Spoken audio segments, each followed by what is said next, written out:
Et salut tout le monde, on est de retour. Alors les pauses sont assez courtes, mais on a le temps de switcher, donc c'est cool.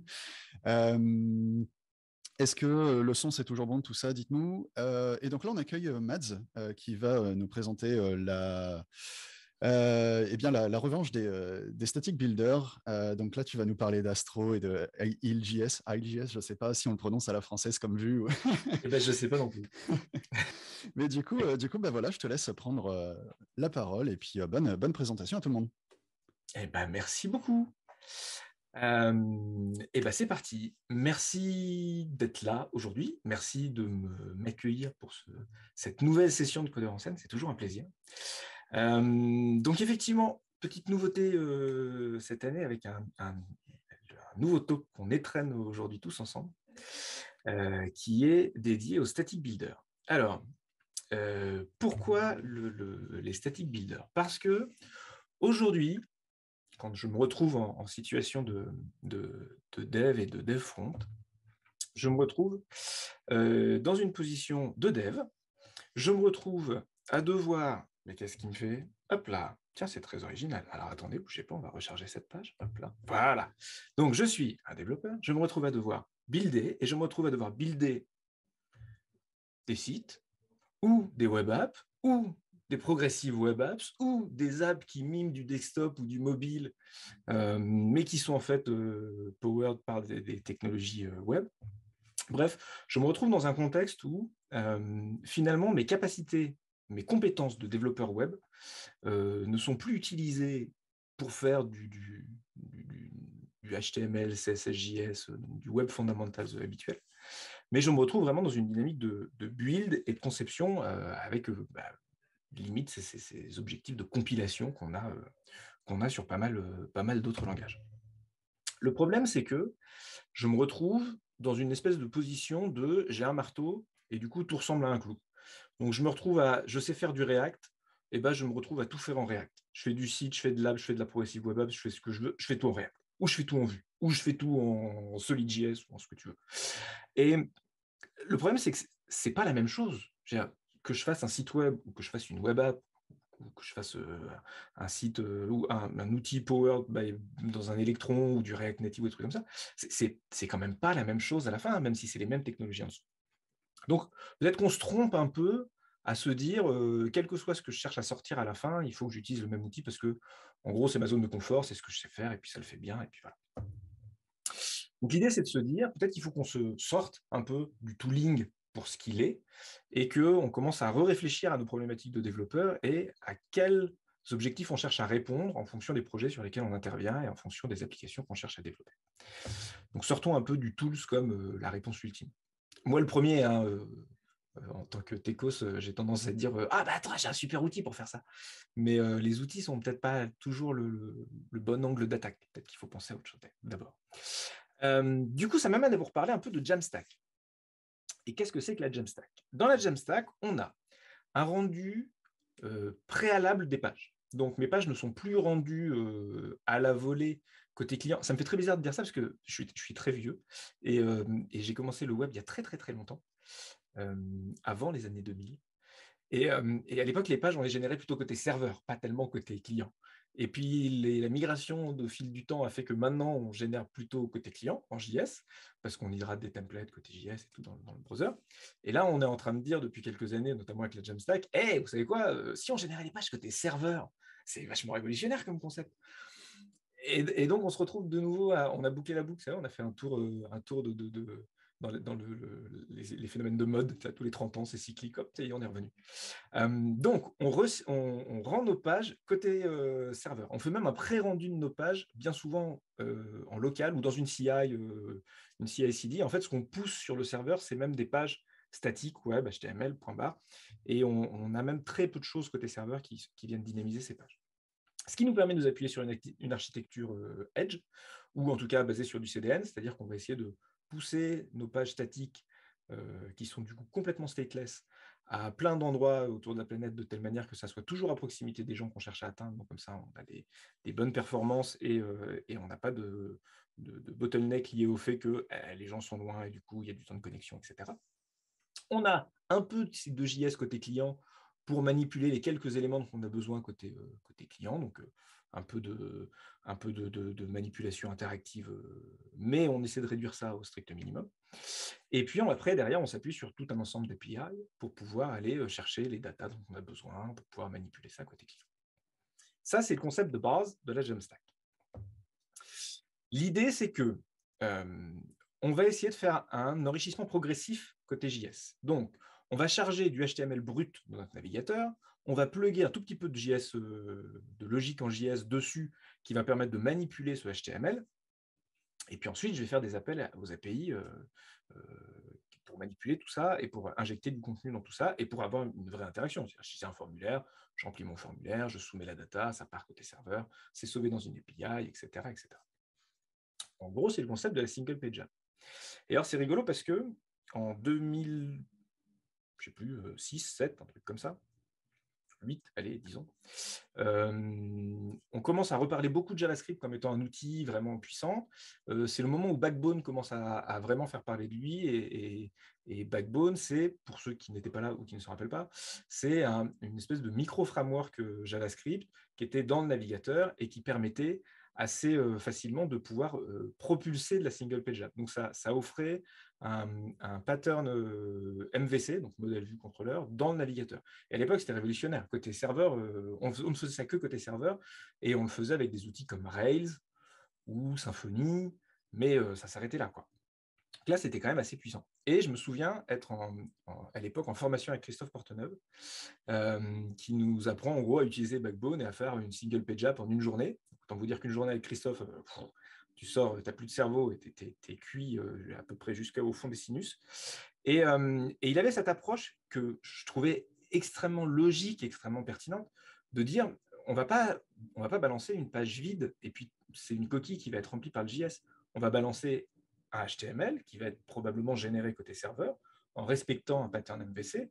Et après, on va se repluguer là-dessus côté front pour pouvoir manipuler le HTML qui a été sorti. Mais ce qu'on balance déjà à l'utilisateur, même sans JavaScript, c'est déjà un truc qui marche, avec un routing à base de liens, à base d'hypertexte, etc. Et je veux dire, quand c'est énoncé comme ça, c'est parfaitement cohérent de se dire ça. Mais c'est un truc qu'on fait assez peu aujourd'hui. Prenez n'importe quelle app développée en React de base, bien souvent, ce qu'on vous crache dans le navigateur, c'est une coquille vide. Il n'y a rien dedans et tout est hydraté côté JS, côté client. On a un vrai problème là-dessus. L'idée de la Jamstack, c'est quand même de répondre un peu à ça.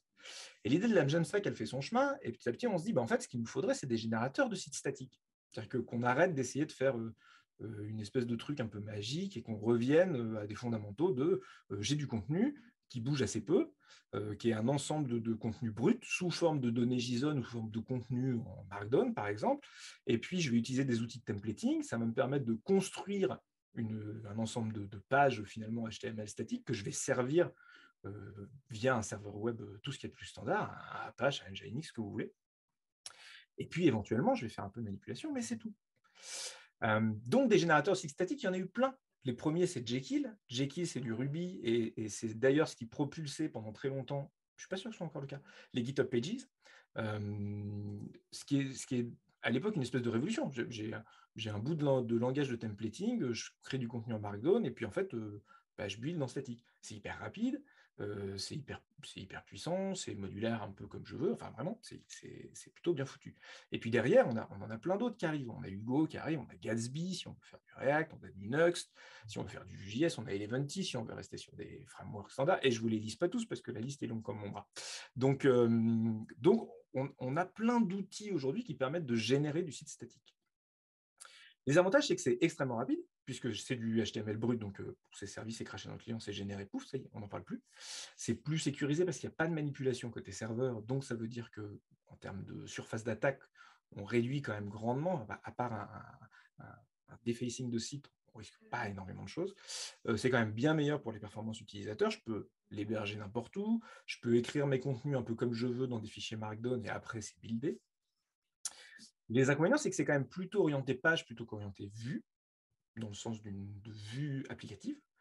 On va avoir un temps de compilation qui va exponentiellement grossir au fur et à mesure que j'ai de plus en plus de contenu, parce qu'à chaque fois, je régénère tout un ensemble de contenu, et c'est extrêmement long à régénérer. Donc, ça va faire que mon temps de compilation est extrêmement dépendant de ma codebase. j'ai pas de CMS, ou alors en tout cas, j'ai rien de directement disponible out of the box. Donc, ça veut dire que pour faire venir des gens depuis des écosystèmes à la WordPress ou en tout cas des écosystèmes de blog intégrés pour passer vers de la génération de sites statiques, c'est toujours un peu plus compliqué. En tout cas, il faut essayer de leur fournir des ensembles d'outils qui vont derrière. Et ce n'est pas forcément super simple à customiser. Tout ça m'amène à vous parler d'un truc qui est un peu le hot topic du moment et dont on entend parler de plus en plus, c'est le développement orienté composant. L'idée, c'est que ça fait quand même pas mal d'années qu'on utilise des frameworks front-end orientés composants. Du React, du Vue, du Svelte, un peu ce que vous voulez, du Web Component, pensez-y. L'idée, c'est que plutôt que de définir des vues, des pages entières, je vais plutôt travailler à une échelle inférieure qui va être l'échelle d'un composant. Et je vais agréger ces composants entre eux pour pouvoir en faire quelque chose de plus costaud, et ainsi de suite, jusqu'à arriver à des ensembles de templates que je vais pouvoir hydrater avec du contenu qui vont servir mes vues finales. C'est le concept de l'atomic design. Vous allez voir, je mixe plein de références. L'idée, pourquoi c'est intéressant? Parce que c'est plus rapide en termes de développement, c'est plus simple à maintenir, c'est plus simple à réutiliser un peu partout, ça vous facilite les tests, c'est plus simple à prendre en main, c'est plus rapide à architecturer dans un système. Bref, ça n'a que des avantages. Et en dehors même du développement pur, s'orienter composant, ça veut dire travailler même au niveau d'une logique DevOps. Vous pouvez revenir à une architecture orientée composant. C'est le principe des microservices, c'est le principe de plein de trucs. Donc on commence de plus en plus à redécouper toutes nos façons de voir les choses, en dehors d'un monolithe, vers quelque chose de beaucoup plus orienté, structuré composant. Si j'essaie de ramener ça à ma Jamstack et à ma génération de sites statiques, le problème que j'ai principal, c'est le problème de l'hydratation. En gros, je vais servir des pages via ma Jamstack, elles vont arriver côté client, je vais avoir du JavaScript qui va prendre la main, mais ce JavaScript, bien souvent, parce qu'il est développé par un framework, enfin, il est propulsé par un framework type React ou Vue, etc., qui lui-même tient assez peu compte de ce qu'il y a autour, à savoir dans quel environnement il est servi. Est-ce que c'est du site statique? Est-ce que c'est un app Electron? Est-ce que c'est un truc comme ça, par défaut? Il va avoir tendance à remplacer la quasi-totalité du HTML que j'ai servi pour pouvoir reprendre la main dessus. Et là, je vais avoir un problème. Je vais avoir un problème parce que du coup, je vais servir une page qui potentiellement ne va pas être la page vue par mon client à la fin, parce que finalement, mon framework React va faire plein de manipulations côté client, et ces manipulations ne sont pas reflétées côté serveur, donc ce que je sers à la fin n'est pas du tout le même résultat, ce qui me pose des problèmes en termes d'expérience utilisateur, ce qui me pose des problèmes en termes de SEO, et puis ce qui pose des problèmes en termes de performance, parce que ça veut dire que si c'est servir du HTML qui va être interprété, rendu par le browser pour finalement tout remplacer derrière, c'est pas ouf comme approche, quoi. Il faut essayer de résoudre un peu ce truc-là. Donc, on a essayé plusieurs choses. On a notamment essayé une approche qui est le server-side rendering, couplé à une espèce de code base isomorphe. Donc, l'idée est de dire, j'ai un code, il marche côté serveur, côté client. Côté serveur, il est hydraté, pré-rendu en rendu server-side. Côté client, c'est le même code. Et donc, puisque les deux fonctionnent de la même manière et que c'est la même code base qui est utilisée côté serveur et côté client, et ben, je vais avoir un truc qui, automatiquement, côté client, va prendre la main sur le code qui aurait été servi côté serveur, qui aurait été préhydraté en gros côté serveur. Et donc, je ne vais pas avoir ces espèces de dynamiques de tiens, je remplace tout le contenu, et puis finalement, c'est folklorique, et puis on bouge tous les trucs. C'est super sur le papier. Perso, je n'ai jamais vu de vraie implémentation qui fonctionne réellement d'une approche SSR plus isomorphe. C'est parce que c'est un enfer à maintenir, en fait.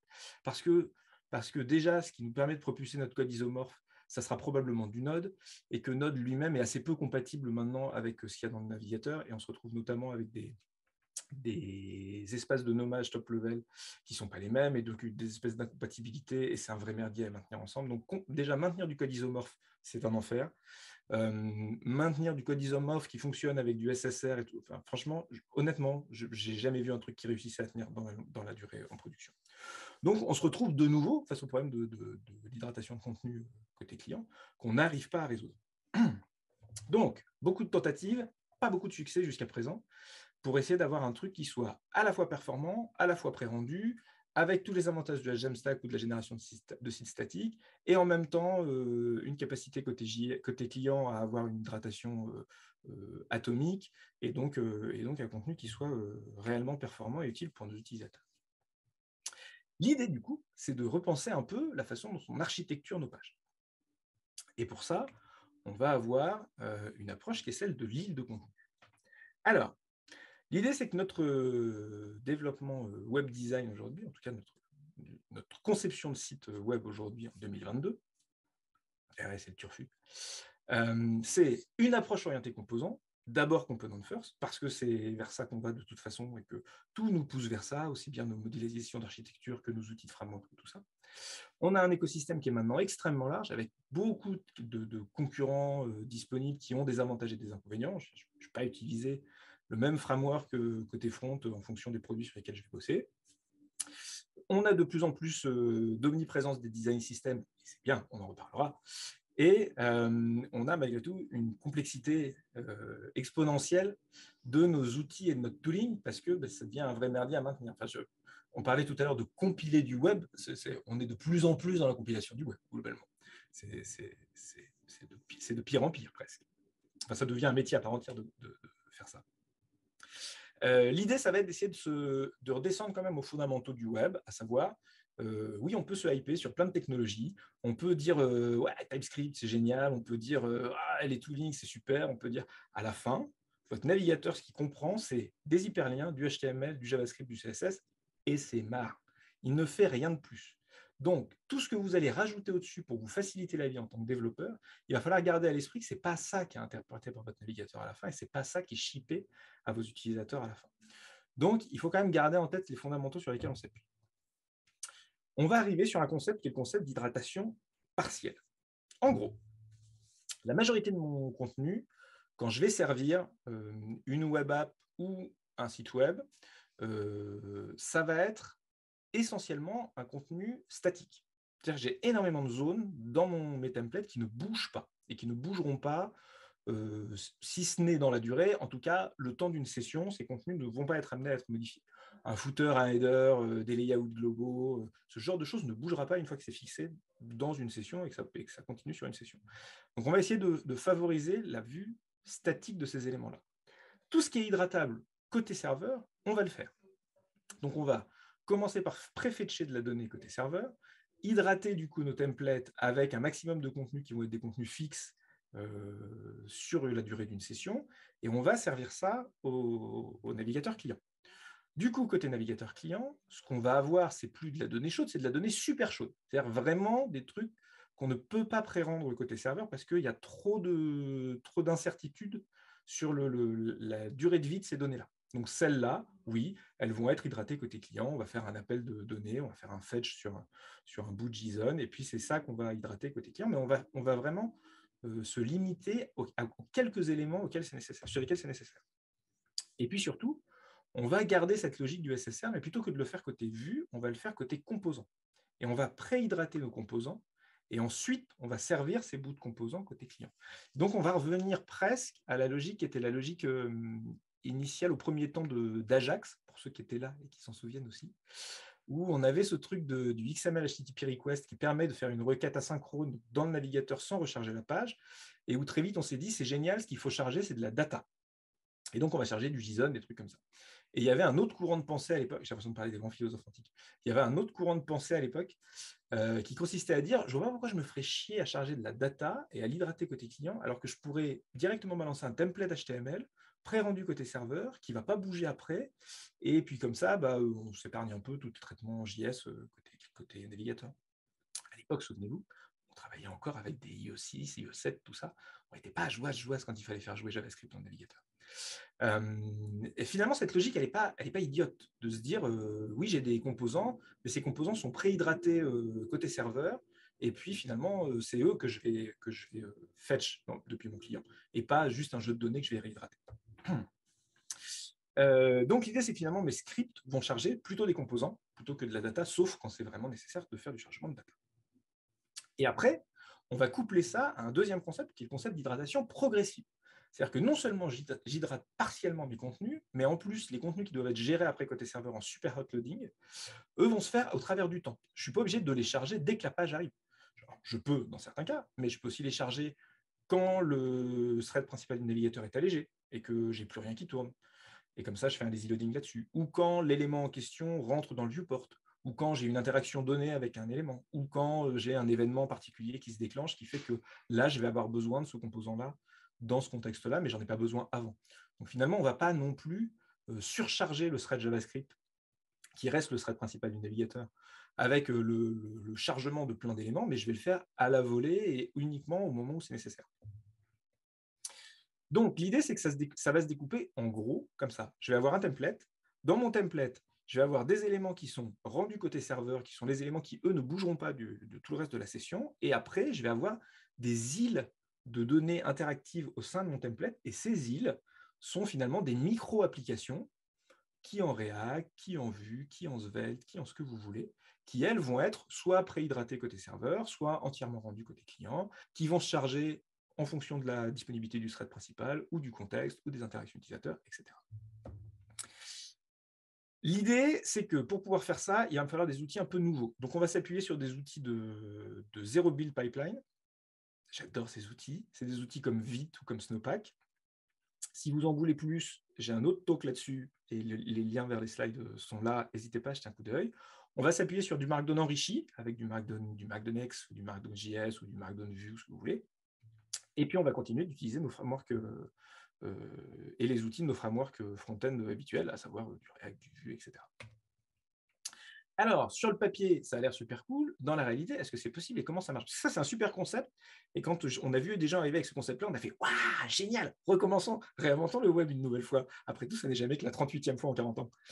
Et hop là. Donc, l'idée, c'est que si on veut migrer la Jamstack à l'heure actuelle, en vrai, c'est peut-être pas si compliqué que ça. Parce que vous avez probablement, si vous venez d'une Jamstack et donc, ou d'une génération de sites statiques, vous avez déjà probablement des templates qui sont existants et que vous utilisez.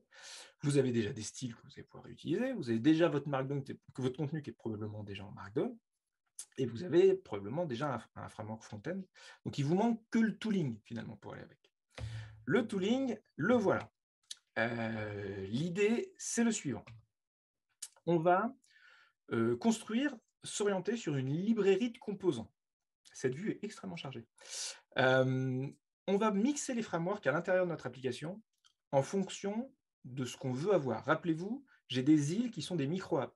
Donc, rien ne m'oblige à utiliser le même framework partout au sein de ma page. Si je veux utiliser du React à un endroit parce que c'est plus pertinent et du Vue à un autre endroit parce que c'est plus intéressant, je peux le faire, j'ai le droit de le faire, j'ai même intérêt à le faire. Parce que comme c'est pré-rendu côté serveur, ça ne va pas avoir d'impact côté client. En revanche, je vais pouvoir tirer parti des vrais avantages à un moment, à un instant T, d'un composant plutôt que d'un autre.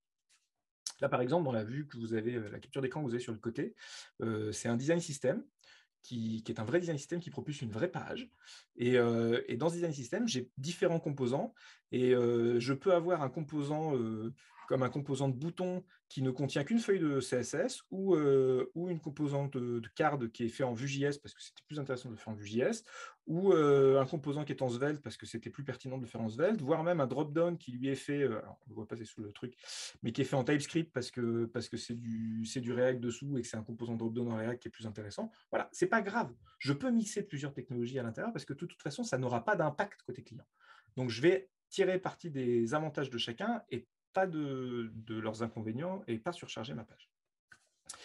L'idée, si vous voulez bien organiser tout ça, c'est de faire du design system. Ça me permet rapidement, en 2 mots, de vous parler de Backlight, qui est l'outil qu'on développe chez DivRiot, qui est un éditeur de design system, où l'approche qu'on a est de dire, ne pensez pas en termes d'arborescence de fichiers, comme on a tendance à le faire comme d'habitude, mais pensez en termes d'arborescence de composants. Donc finalement, vous avez des composants. Vous pouvez avoir une approche atomic design en disant j'ai d'abord des composants, j'ai mes tokens qui contiennent donc mes variables, puis après j'ai mes composants un peu plus haut niveau qui sont mes boutons, mes checkbox, mes inputs, mes headers, etc. Et après je vais agréger tout ça pour faire des templates et ainsi de suite. Et ça veut dire que mes composants de base, là je peux faire le choix de dire je fais du React pour ça, du Vue pour ça, que de la CSS pour ça, et que du HTML, et ainsi de suite. Si vous voulez en reparler, on en reparle après. L'avantage du design system, c'est que vous définissez toutes vos variables dans des tokens, Ça vous permet d'avoir une exposition globale après. Ça vous permet de construire de façon très isolée. Donc, on retrouve ce concept d'île. Chaque composant est porteur de son propre code source, ses propres tests, ses propres stories, ses propres documents, etc., sa propre documentation, son propre design. Et on a vraiment une approche, un composant, c'est un package. Donc, je peux construire une librairie complète qui va me servir après de toolkit pour pouvoir propulser mes sites à base d'île. Et puis après, j'ai mon contenu. Et mon contenu va être propulsé plutôt par du Markdown.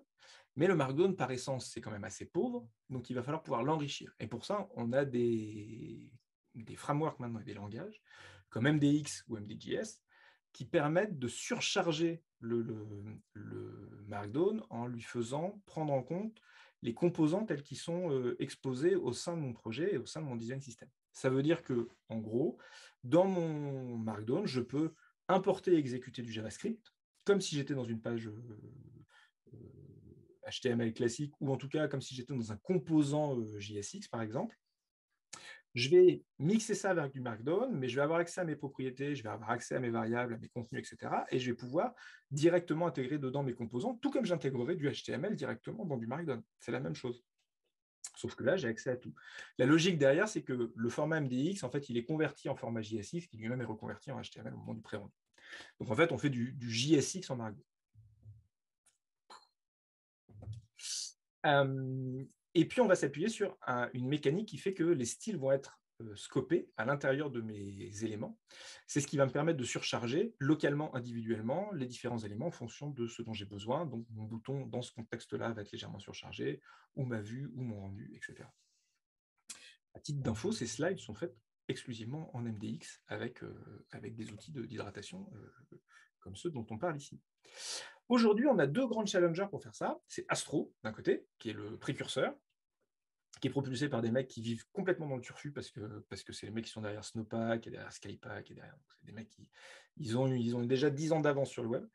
Et puis l'autre challenger, c'est Il, qui reprend les concepts d'Astro, mais qui a tendance à être un peu plus opinionated, mais que j'aime bien aussi. Les deux sont full battery included, donc ça veut dire qu'ils font tout ce qui est gestion de pages, de layout, de composants, ils peuvent utiliser des multiples frameworks, il n'y a pas de souci, ils arrivent avec tout le kit under the hood et ça fonctionne, il n'y a pas de souci. Dans le cas d'Astro, il est un peu plus orienté génération de sites, on va dire, avec des outils qui permettent de faire nativement de la pagination, du RSS, choses comme ça, qui ne sont pas le cas dans Il, mais Il permet d'avoir, comme il est basé sur l'écosystème Vue, il permet d'avoir des DevTools qui sont plus avancés que ceux d'Astro, ce qui est assez sympa en termes de debug, des notions d'hydratation progressive qui sont un peu les mêmes que celles d'Astro, mais un peu plus pratiques à mettre en œuvre, je trouve. Des accès aux méta-tags, bon, c'est des différences pas forcément hyper marquantes. À l'heure actuelle, l'un comme l'autre sont deux très bons frameworks pour pouvoir propulser vos outils côté statique. Comment ça marche? Vous importez à peu près ce que vous voulez dans n'importe lequel de vos contenus. Vous définissez des composants. Alors chez Astro, c'est des composants .astro. Chez Il, c'est des composants .vue. Mais à la limite, on s'en fout. En gros, c'est du template HTML. Dans mon template HTML, j'importe ce que je veux. Des ressources externes, du JSX, du JSON, du CSS avec des CSS modules si je veux, des assets statiques, des images, des machins. Tout est dedans. Ça me permet de définir et des composants et des layouts, et après de définir des pages. Ça s'appuie sur du front-end matter du YAML front matter pour pouvoir définir des propriétés. Et après, tout fonctionne à la volée. Ça supporte du routing basé sur le système de fichiers, c'est-à-dire que vous allez avoir, dans les deux cas, un répertoire pages qui va contenir la liste de vos pages et de vos contenus. Donc, ça veut dire que vous pouvez avoir des contenus statiques, type des fichiers index ou des fichiers comme le about me qui permet d'être automatiquement converti en un mon site /about/me, etc. Bref, c'est des top composants qui sont en gros des pages qui vont hydrater votre contenu après à l'intérieur. Vous pouvez aussi avoir des contenus dynamiques qui se basent exclusivement sur un nom de fichier en définissant des slugs et des ensembles de slugs, voire même faire du spread params pour pouvoir avoir l'ensemble qui remonte à la fin dans les propriétés de votre composant top level, et vous avez accès à l'ensemble des paramètres de la requête et vous pouvez faire à peu près ce que vous voulez à l'intérieur. Donc ça peut même vous permettre de propulser des API si vous avez envie pour renvoyer du contenu. Ce qui est extrêmement pratique parce que d'un seul coup, ça vous permet de générer un ensemble, notamment quand vous générez quand vous faites des fermes de génération de contenu de landing, eh ben, c'est surpuissant parce que tout est généré à la volée. Vous avez 30 000 landings, comme c'est le cas à la SNCF, par exemple. Eh ben, il n'y a aucun souci, vous pouvez le faire avec des outils comme ça et le faire rapidement. Et après, vous disposez de directives d'hydratation que vous pouvez plugger directement sur vos composants, directement à l'intérieur de votre Markdown si vous avez envie, et qui vous permet de dire ce composant-là ne sera hydraté côté client que lorsque. Et ça peut être quand il rentre dans le viewport, ou quand la page vient de se loader, ou quand le main thread est finalement disponible, et ainsi de suite. Voire basé sur des media queries pour avoir du responsive, donc ne charger le hamburger menu qu'à partir du moment où je suis en mobile et pas en etc. Donc c'est extrêmement puissant et surtout c'est d'une simplicité à toute épreuve. Si vous couplez ça, notamment pour la partie media query, à des design tokens, c'est d'une puissance infernale parce que vous n'avez même plus à vous soucier de dans quel contexte, etc. Vous avez juste à dire à votre composant, ça tu ne me l'initialises que quand tu es en mobile, mobile étant défini par quelque part mon design token, et on s'en fout du reste. Si je peux utiliser plusieurs frameworks, qu'est-ce que ça veut dire côté utilisation dans ma structure Astro ou ma structure ILJS? L'idée, c'est qu'il va falloir vous poser la question à chaque fois de qu'est-ce que je cherche à avoir en termes d'expérience utilisateur, en termes de performance. Il a tendance à dire, si vous avez un composant qui est présent moins de 3 fois dans votre page, utilisez plutôt du Svelte parce que c'est très léger et donc ça sera plutôt pas mal. Si c'est entre 3 et 10, jetez un œil sur Solid.js, c'est vraiment costaud. Si c'est au-delà de 10, Preact est plutôt un bon candidat. C'est vrai, je pense que c'est un benchmark qui est plutôt pas trop mal. C'est les premiers à dire attention, c'est juste un benchmark. Faites aussi en fonction de 1, votre confort d'utilisation, 2, ce que vous avez vraiment en termes de contexte d'utilisation finale de votre produit. Ça ne sera pas les mêmes besoins en fonction d'un site web, d'une web app, d'une mobile, etc. Et puis, vous avez aussi plein d'autres choses sur lesquelles vous pouvez vous appuyer, comme des web components. Et donc, ça vous permet d'avoir du partage de logique côté web components. C'est des outils qui viennent avec des notions de composition. Alors, la composition, normalement, vous connaissez côté code, mais finalement, on peut faire de la composition côté layout aussi. Donc, vous pouvez exactement comme on ferait de l'héritage et du polymorphisme ou de la composition côté code, on peut exactement faire la même chose côté page. Gardez-le en tête parce que ça donne une souplesse complètement dingue. Bien évidemment, c'est totalement extensible parce que derrière, derrière Astro ou derrière Hill, c'est des builders modernes comme Vite, dans les deux cas d'ailleurs maintenant, parce que Astro a laissé tomber Snowpack. Donc ça veut dire qu'on peut enrichir avec tout l'écosystème de Vite, ça veut dire qu'on peut s'appuyer aussi sur des plugins comme les Rollup plugins, etc., pour faciliter et augmenter les capacités de notre outil de build. Donc, ça veut dire que c'est compatible avec à peu près l'intégralité de vos contextes et de vos projets, donc il ne faut pas hésiter. Et la mise en production est aussi simple que juste de faire un npm run build qui va juste appeler une ligne de commande qui va être un astro build ou un hill build, et basta. Et ça vous fait toutes les logiques d'hydratation. Vous n'avez rien d'autre à faire que d'avoir un dossier dist que vous poussez après en GitHub Actions vers Netlify, vers Vercel, vers Firebase, vers ce que vous voulez, en FTP, on s'en fout. Et de toute façon, ça sera servi par un serveur web à la fin et point barre. Et vous n'avez plus à vous soucier de rien d'autre. Donc finalement, ça n'est jamais que prendre le meilleur de tout ce que ces différents mondes peuvent vous offrir, du templating, Vue, React, Svelte, etc. On mixe tout ça ensemble parce qu'à un moment, la question, c'est qu'est-ce que j'ai besoin de résoudre comme problème plutôt que, tiens, je suis à l'aise avec ça, utilisons-le. Ça a l'air complètement futuriste, mais c'est déjà largement disponible. La preuve en est que la landing page de Backlight, l'outil dont je vous parlais tout à l'heure, est totalement faite avec Astro, qui mixe plein de techno, puisque le bout de design system que je vous ai montré tout à l'heure est celui de cette landing en question. Donc, ça marche, et je peux le certifier, c'est utilisable en production. Ça va juste nous amener à repenser légèrement la façon dont on fait du web, mais plutôt dans une vision assez moderne des choses, à savoir, on veut faire du composant, ok, poussons l'idée jusqu'au bout de faire du composant. Voilà, je m'appelle Mads, je suis principal développeur advocate chez DivRiot, dont on parlait tout à l'heure. On fait des outils dev, donc c'est pour ça que j'aime bien parler de ce genre de trucs. Si vous avez des questions, il nous reste encore 5 minutes, un peu plus, je crois, pour de la QA. Je voulais juste dédier ce talk que je donne pour la première fois à Franck, que pas mal d'entre vous connaissent, qui nous a quittés il n'y a pas très longtemps, qui était un fervent défenseur de la Jamstack et de la génération de sites statiques. Voilà, c'était important pour moi de juste faire ce petit rappel à Franck et à sa mémoire. Si tu nous regardes de là où tu es, écoute, j'espère que tu es content de voir le futur que ça prend. Voilà, je vous remercie beaucoup et si vous avez des questions, je suis à vous. Super, merci. Avec plaisir. Merci, Mads. Du coup, n'hésitez pas pour les questions parce que là, j'en vois pas beaucoup. Ah, ça y est, ça commence à pop. Ça tombe. Ouais, la première question, donc celle-ci, je l'ai vue arriver au début, c'est quelqu'un qui demande quel outil tu as utilisé pour faire la génération des slides. Donc, tu l'as dit pendant la conf, mais je pense que... Ouais, alors c'est un outil qui s'appelle SlideDev, qui s'appuie sur Vite. Et donc dessous, effectivement, c'est Vite, qui amène effectivement ce côté d'isolation d'Island Pattern.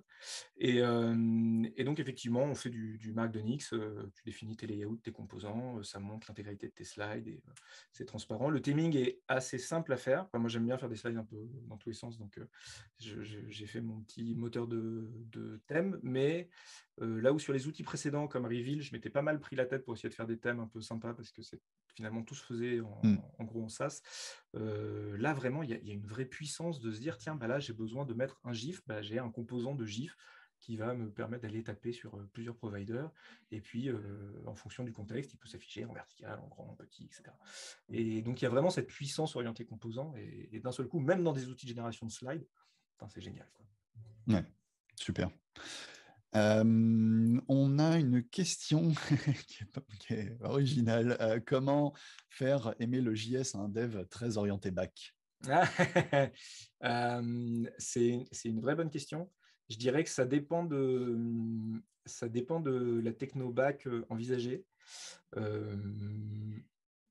Si c'est quelqu'un qui vient de Java, je n'aurais pas pensé dire ça il y a quelques années, mais TypeScript est vraiment une bonne réponse, en fait. J'ai beaucoup vu TypeScript au départ comme une super tentative de Microsoft de faire encore un truc un peu sympa, et puis voilà. Et en vrai, quand tu as l'habitude des langages fortement typés, et que c'est rassurant, ça t'apporte un confort, etc., et TypeScript est un bon outil, notamment pour mettre le pied à l'étrier vers du JavaScript, parce que ça met un peu de côté les parties un peu qui peuvent paraître un peu sales de JS quand tu n'as pas l'habitude des langages prototypés. Je dirais que TypeScript a une bonne entrée. Ouais. Ouais, je te rejoins sur cette réponse. On a tous eu ce petit passage, ouais, TypeScript, je sais pas. Et puis C'est bon, ça. on y est venu. Tu goûtes une fois, tu fais, mais c'est pas mal. Ouais, en fait, on va reconsidérer. Une question de Zigazou. Sur quel type de site tu ne recommandes pas d'utiliser ce genre de technologie? C'est une vraie bonne question. Je vais pas te mentir, j'ai du mal à trouver la réponse, parce que même sur des sites qui sont super dynamiques, tu vois, je pense à du e-commerce par exemple, tu retrouves quand même ce concept, particulièrement même sur des sites de e-commerce, tu vois, où finalement, Ouais. tu vois, ton composant de cross-selling qui est en bas de page, tu n'as pas du tout besoin de le charger au chargement de ta page. Tu le charges quand il rentre dans le viewport, et si ton utilisateur il a scrollé jusqu'au bas de la page et qu'il arrive au cross-selling, c'est cool, mais on ne va pas surcharger le client avec ça. Tu vois. Donc finalement, cette approche orientée île de contenu, elle se défend vraiment dans beaucoup de sites. Et même sur des web apps, tu vois, tes menus dans une web app, ils ne vont pas changer entre deux sessions, tes layouts, ils ne vont pas changer. Donc, ça a quand même pas mal de sens de l'utiliser à peu près partout. Je ne vois pas trop de contradictions pour le moment. Ouais, ça marche. On a une question aussi. C'est applicable à une PWA? Ouais, complètement. Même carrément, au contraire. Ça va vous permettre de gagner en performance, notamment parce que vous ferez de l'hydratation progressive. Donc, ça sera bonheur. Comme de toute façon, tout ce qui est servi côté serveur, c'est pré-rendu côté serveur et pré-généré côté serveur. C'est un ensemble d'assets statiques qui finalement est servi via le navigateur. Donc, ça veut dire que vous pouvez clairement faire du manifeste avec clairement des service workers qui vont gérer la cache policy et faire en sorte de précharger les assets en local sur votre appli. Donc, ouais, ça s'applique hyper bien sur une PWA, au contraire. Ça marche. Il nous reste une petite minute, j'ai une question longue, on essaie d'y répondre, Allez, même si celle-ci, elle n'est pas forcément simple. Même si à la fin, ce qui est envoyé au client est généré sur le serveur et que c'est du JS au standard compréhensible par le navigateur, c'est pas du tout plus coûteux de mettre 3 frameworks sur la même page. Je veux dire, ça doit charger l'ensemble du JS, de Vue.js, de React, etc. Donc la page va être plus lourde. eh ben non. Voilà, on avait dit réponse courte. Voilà, on a dit réponse courte. C'est parti. Non, ça va pas être. En fait, ça va pas être plus lourd parce que justement, la quasi-totalité des composants, quand ils peuvent être rendus en SSR, ils seront rendus en SSR. Donc en fait, c'est Astro ou Will qui vont instancier les frameworks React, Preact, Vue, etc. pour faire du SSR sur le composant, mais ce qui va être servi à la page et au navigateur à la fin, c'est exclusivement le rendu SSR et pas du tout le framework front qui va avec. Le seul cas où ça va être chargé, c'est dans le cas où tu es sur des composants qui ne peuvent pas se permettre de faire du SSR parce qu'ils sont trop dépendants de l'environnement ou parce que tu as mis une directive d'hydratation progressive qui dit je veux que ce soit chargé client only. Et dans ces cas-là, oui, on va injecter le framework front, mais on ne va même pas injecter le framework front total. Généralement, on va injecter que le runtime parce qu'on va avoir précompilé le composant avant de façon à ce qu'il puisse être exécuté qu'avec le runtime, donc qui est déjà un sous-ensemble du framework qui est souvent assez léger. Donc typiquement, tu vois, sur la landing de Backlight dont je parlais tout à l'heure, il y a du Svelte, il y a du Vue, il y a du React, mais il n'y a aucun de ces 3 frameworks qui est chargé en front parce que tout est en fait préhydraté côté serveur et qu'il n'y a pas besoin du rendu dynamique côté front, donc on n'a pas chargé les frameworks front dedans. Et ça, c'est Astro qui s'en charge. Nous, on n'a rien eu à faire de particulier. Super. Ben, merci pour ta conf, merci pour les réponses.